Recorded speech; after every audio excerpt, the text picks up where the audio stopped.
Al-Fakir perlu mengingatkan kepada panjenengan semua. Saya ingin mengingatkan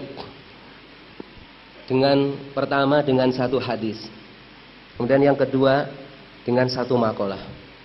Hadis yang ingin saya sampaikan adalah hadis yang diriwayatkan oleh Imam Tirmidzi, Imam Ibnu Hibban, dan juga Imam ahli hadis yang lain.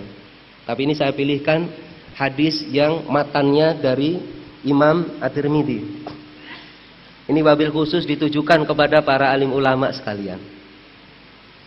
Nabi kita Nabi Muhammad sallallahu alaihi wasallam pernah bersabda, "Ta'awadzu billahi min jubil husni."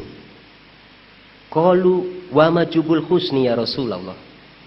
Qala wadin fi jahannam. Nabi menyatakan, "Ta'awadzu billahi min jubil husni." Minta perlindunganlah kalian kepada Allah dari itu jubul husni. Dan para sahabat bertanya, qalu wa ma jubul husni ya Rasulullah? Ya Rasul, apa yang Anda maksud dengan jubul husni? Qala wadin fi jahannam. Jubul husni itu adalah sebuah lembah yang ada di neraka jahanam. Ta'awatu minhu jahannam kula yaum arba'ami'ah marotan. Yang neraka jahanam sendiri ta'awud kepada Allah Subhanahu wa taala sehari 400 kali. Ini gila nih tempat. Neraka jahanam saja sampai ta'awud. Ini lembah yang ada di neraka. Neraka jahanam sendiri sampai mohon ampun pada Allah atas dahsyatnya ini tempat. Dan para sahabat penasaran, qalu wa man yadkhuluhu ya Rasulullah? Siapa yang akan masuk ke jubul husni itu? Qala u'idza lil qura al mura'ina bi a'malihim. Ini tempat disediakan bagi para pembaca Al-Qur'an yang riya, yang pamer.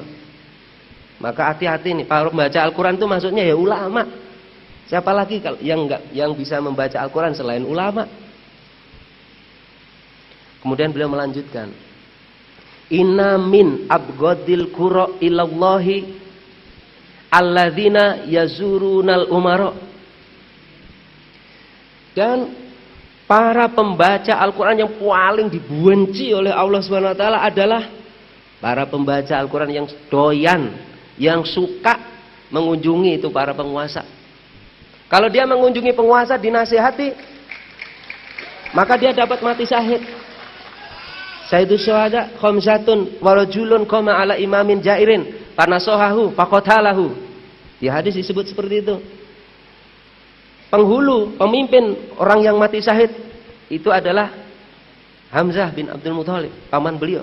Dan seorang laki-laki yang berdiri di hadapan penguasa dan dia menasihati penguasa itu dan penguasa membunuh dia. Ini orang yang termasuk penghulunya mati syahid. Tapi kalau ini ulamanya ngemis-ngemis, ngatok kepada para penguasa-penguasa fasik, penguasa zalim, bahkan kemudian mendukung kebijakan-kebijakan mereka yang mendolimi umat Islam, maka saya khawatirnya masuk di jubul husni. Dan yang kedua, yang terakhir karena waktu, para alim ulama, saya ingin sampaikan satu makalah. Yang makalah ini disebut dalam kitab Kifayatul Akhyar.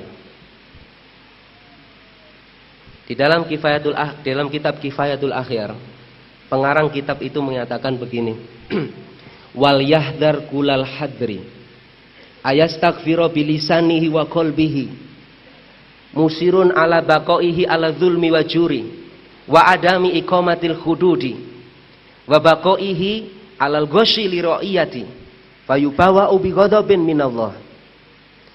Berhati-hatilah dengan sepenuh kehati-hatian, kata beliau. Ada orang yang dia istighfar, suka membaca istighfar nih, bahkan membuat majelis istighfar, majelis zikir kemana-mana. Dia istighfar dengan lisan dan hatinya, musirun, tetapi dia tetap musirun ala baqaihi ala dzulmi wa juri. Dia tetap melakukan kedoliman dan dosa. Di antara kedoliman dan dosa adalah dia tidak mau menegakkan syariat Islam, tidak mau menegakkan khilafah al-Islamiyah. Wa adami iqamatil hududi, dan dia tidak mau menegakkan hududnya Allah Subhanahu wa taala, dan tetap dia menipu rakyatnya. Maka para alim yang dimuliakan oleh Allah, Orang yang istighfar seperti itu kagak dapat ampunan. Mestinya kalau orang istighfar dapat ampunan. Tapi ini ada istighfar justru yang menjadikan orang yang istighfar itu dapat dosa. Bahkan disebutkan fayubawa ubi godobin minallah, maka telah disediakan kemurkaan Allah bagi orang yang istighfar seperti itu. Mengapa bisa? Fa inna sifatul Yahudi. Karena apa? Itu adalah sifatnya orang Yahudi. Waqad zamahumullah lidzalika li'annahu nau istihza'in. Itu hati-hati.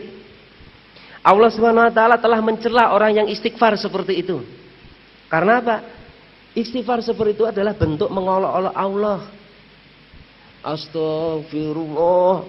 Plak. Rakyatnya dipukulin. Astagfirullah. Ustaz, mari kita menegakkan syariat. Kagak mau. Astagfirullah.